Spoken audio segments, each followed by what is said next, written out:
Divizioni juaj, qa personeli kishte të përhershëm dhe cili ishte rezervist? Divizioni jonë kishte 15 brigada dhe regjimente në varësi. Dhe mbulonte një front për rreth 170 km. I cili fillonte ku? Nga Thethi në Malsinë e Madhe në Dukagjin, edhe përfundonte te Rana e Hedhur. Te Rana e Hedhur në Velipoj. Në Velipoj, komplet, rreth e përqark. Dhe sa ishte efektivi, tashmë s'kam sekret. Shiko, efektivi prezent i përditshëm ishte rreth 5400 veta, nga cilët 1500 ishin oficer, pjesa tjetër pastaj ishin ushtarë. Më fal, 1500 ishin oficer, po dhe punojnë civil, se ne kishim llogaritar, ishin të ky 1500 që ishin të gjithë. Pjesa tjetër ishin ushtarë. Ushtarë. Shumë pak. Ne ishim ushtri, e quajnë vetëm ushtri popullore. Pra, ushtria jonë, ose divizioni, ishte populli i Shkodrës. Po. Sepse ai binte 20.000 veta. Veç kësaj kishim 4.000 djemë dhe vajza të shkollave të mesme dhe të institutit bujqësor, institutit pedagogjik të Shkodrës, që ishin përgatitur bërë shërbitje që në klasë të parë gjithkohon. Po, 15 ditë të zbori bënin të gjithë. 15 ditë të zbori dhe vit për vit. Kështu që nuk ishte kjo masë e madhe që do e mbronte Shkodrën. Dhe sa harrinte në moment e luftimi forca luftarake? Forca luftarake, me fjalë. E ushtrisë arrinte te 24.000 veta. Divizioni Shkodrës. Plus kësaj, ishin dhe 20.000 forca vullnetare, ose territoriale që i quajnë tashti. Prapavia që do ishin. Prapavia ishin në gjithë çdo fshat kishte një qetë të tij. Armatosur dhe të përgatitur dhe armët i kishte po në fshat, komplet. Dhe këta 24.000 veta që ishin të kujt moshe përfshiheshin?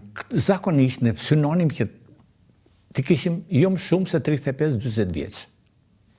Rezervistët. Një mosh goxha e pranueshme duke llogaritur që sot mosha mesatare ushtrisë ukrainase në front është diku te 50 vjeçur.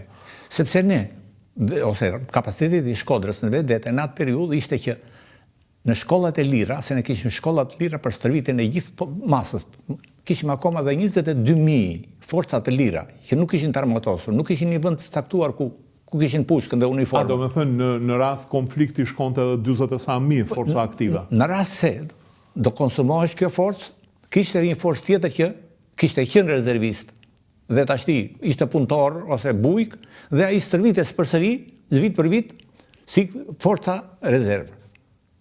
Jashtë rezervistëve të mobilizuar, se cili rezervist kishte uniformën e tij, pushkën e tij, vendin e tij, rreshtin e tij, dinte të gjitha se ku ishte. Nëse ata nuk e dinin, varet ku do i caktonte dega ushtarake. E kuptoj. Ishte në gjendje ky divizion ta mbronte këtë vijë kaq të shtrirë fronti? Absolutisht po. Nga jugoslavët që kishim ne, se ne ata prisnin, në mënyrë kategorike.